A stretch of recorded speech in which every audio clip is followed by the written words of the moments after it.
Welcome back. This class we're going to do Sirsasana with one rope. So for those of you that have ropes and maybe you only have space for one rope, or you would like to set up and want to use just one rope, I'm going to show you here how to set up.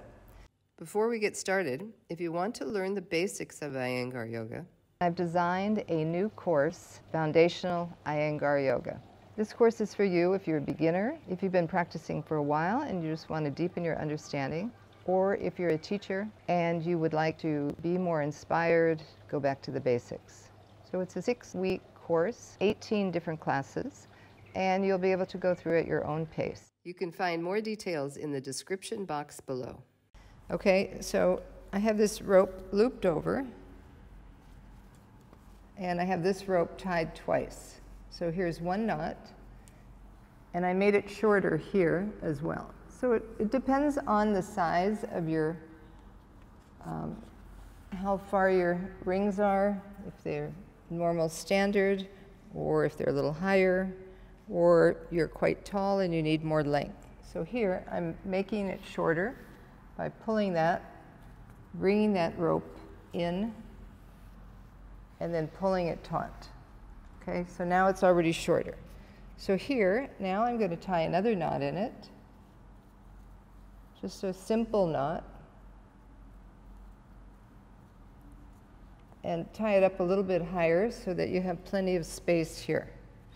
Okay, now you take this rope and loop it over. So I've just, one end is knotted, one end is looped. I'm bringing it right over that knot, this high rope knot. So this rope, just to walk back, this was one of the long ropes over here. So these are 2 long ropes. I've knotted the one knot, the one rope twice. Now the other long knot, other long rope is going through, and you're not going to cross it. You're just going to keep it like so, and then you're going to arrange it on that knot so that it's even on both sides. Okay, so that's your sling. This one is not a sling. We call it, it's a single. So a sling is when you're using both ropes. So now I'm going to take a blanket.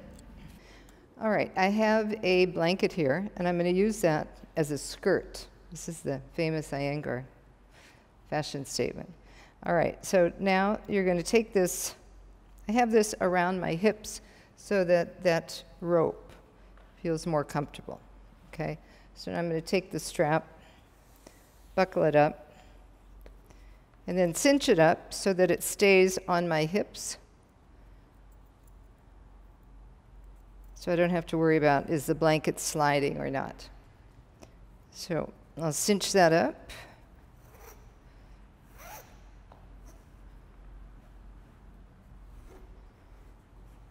So now that blanket will stay in place.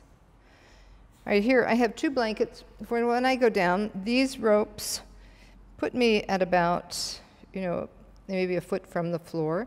So I'll use that for my arms, and I'm going to stand on the blocks so that I can get the rope low on my back. So I'll show you. So I've got it looped over, and when you loop it like that, then you can raise it up the rope, and then take it over the head. So it will reach, no matter what size you are, what size your back is, it'll come comfortably by just raising those up. Okay, now you want to have the lower rope below the knot. The lower rope, the knot will keep the lower rope down, and you want to be right on your tailbone. So you can lift up and pull that rope down, and you keep it down. You lean back on it. So now it's not sliding, bringing my feet up the wall, and I've got it right there on the lower back. It hasn't moved at all. So you want to keep it on the lower back, and that's right below the hip bones. So feel your iliac crest, the bones in the front, and it should be right in the lower back, the sacrum. Okay, now you're going to walk your feet up, ease yourself down. Now, if this blanket is turning the opposite way, then you lift it up. And then come down. So I don't need the blocks anymore, so I'm going to move the blocks to the side. And I'm going to cinch this up so it's not in my face. Okay, and then bring your hands onto the floor. As you do that, you can lift the tailbone up, lift the buttocks up, release the head down. And here, you can use the blankets depending on where your head goes. You can come into Sirsasana with the arms supported. So you're using the arms pressing down. You're right on the crown of the head, like so. Okay, so have those blankets. Now, I have 2 round discs here. These are chum balls. I'm going to take them, my hips are moving toward the wall, and I want the tailbone to move away. So I'm going to give myself a little extra support, bring them right at the tailbone, middle buttocks, right at the top of the buttocks, so that it keeps the buttocks moving toward the wall instead of me sinking back to the buttocks, to the wall. Okay, you can also, if you don't have anything like that, I brought this mat. I thought, well, maybe that could work too. Or you could have a rolled towel. Just bring it right below your hip bones and then stretch your legs up. That way, in Sirsasana, we want the pelvis aligned with the shoulders. So here, this is helping the pelvis get in that correct direction. So now, if you didn't want to have the head on the floor, or depending on the arms, how long they are, how long the trunk is, you can bring the arms straight down. Keep the legs lifted up and release the head down. So here the arms are assisting you in lengthening the trunk. Gravity is already assisting you, and then here, with that clear foundation you have with the arms touching the floor, you can lift your shoulders up away from the back of the head. So here you have the legs straight, so you're not rolling the thigh out, but the thighs are rolling in.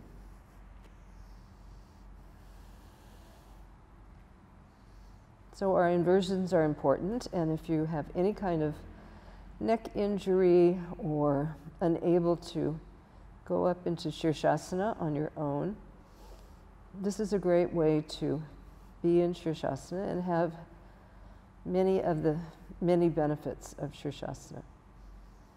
So here you can see the spine is lengthening, the head is descending with gravity, the neck is long.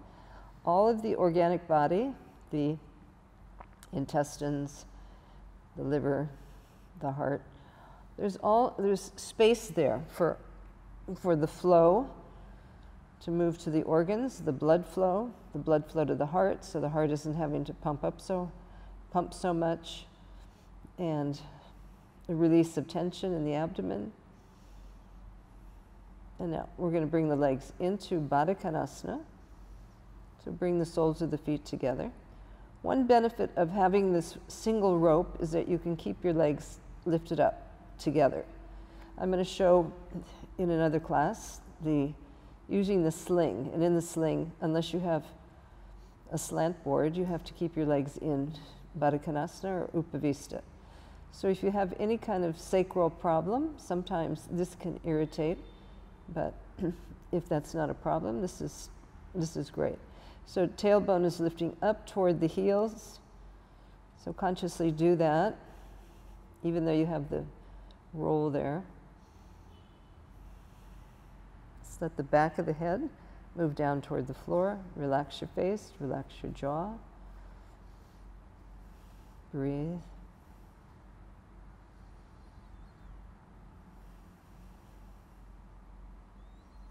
And as you watch your breath will start to slow down. So it's very quieting for the mind, the nervous system. Now, if you're having you're having your cycle, you won't go upside down like this, but once your cycle is finished, it's something that you can certainly do. And then bring your legs out to the side, Upavista. Here, keep that buttock moving forward. Shoulder blades moving up and towards your chest. You can change the cross on your arms.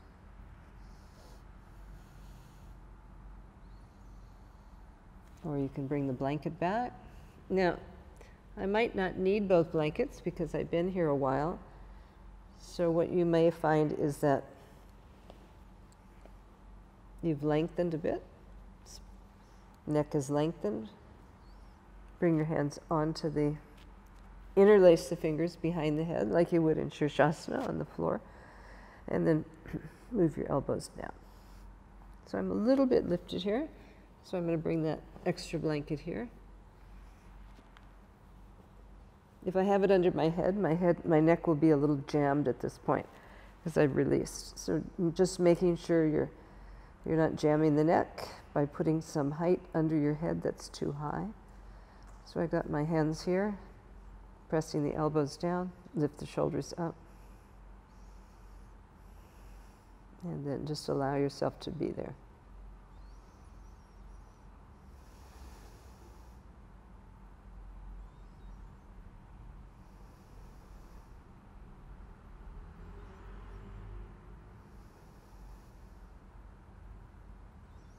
And then you can bring your legs back up. So if you don't know where your legs are, you have that center line to bring your legs to. Now, is it straight? So use that rope to bring the legs back, or you can keep the legs a little bit wider, but move them equally away from one another. All right, we're going to come into a different position now. Just going to show you this while I'm here.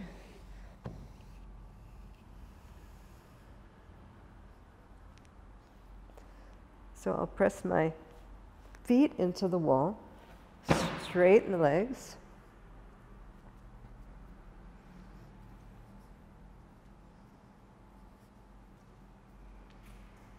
And then bend the knees.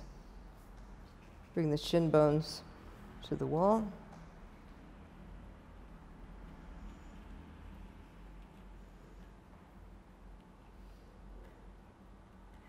And then come into a back arch. So this might not be for everyone, but I'm going to give you the option here. If you've been practicing a while, it's a nice way to use the legs on the wall, pressing the legs, pressing the feet. Keep your arms lengthened. Release the head.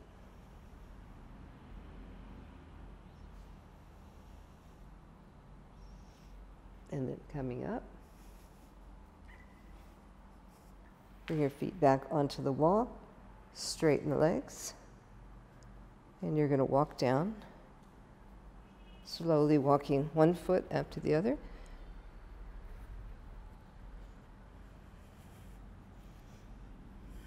Bring your head to the wall. Take a few breaths there.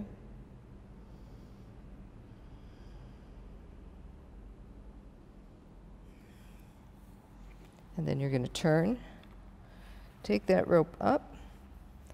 Turn.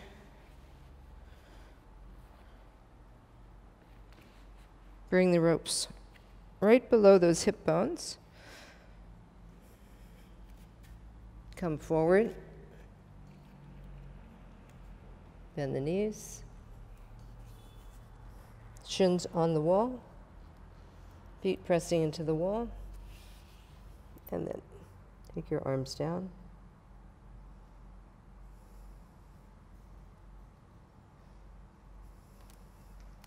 Sink your knees down.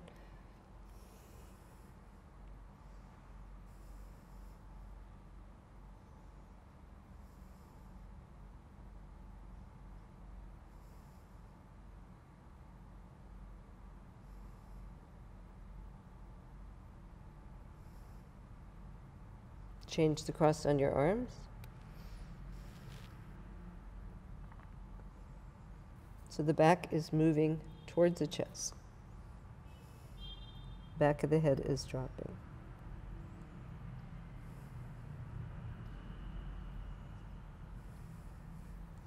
And then, preparing to come up, bring your hands back onto the floor and walk your legs down. Take hold of your ankles. Walk back far enough so that you feel that you can go forward. Just release your head. Keep your legs straight.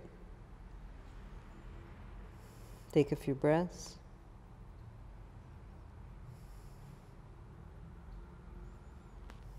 And then bend your knees. Come up. And just come back to the wall. Take a few breaths.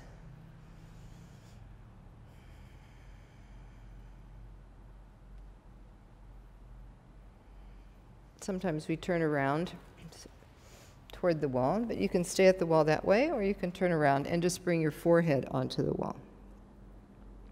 So the idea is you want to just allow that blood to recalibrate. So now you're going to take yourself out of this mess. Release your strap.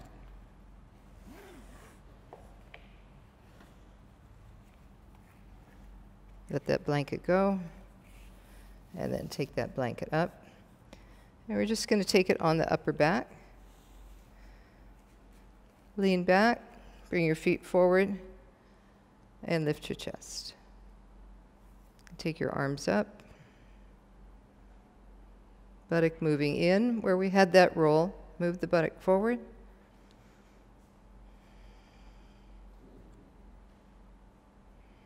And then you can take your arms back, roll your shoulders back, extend your arms.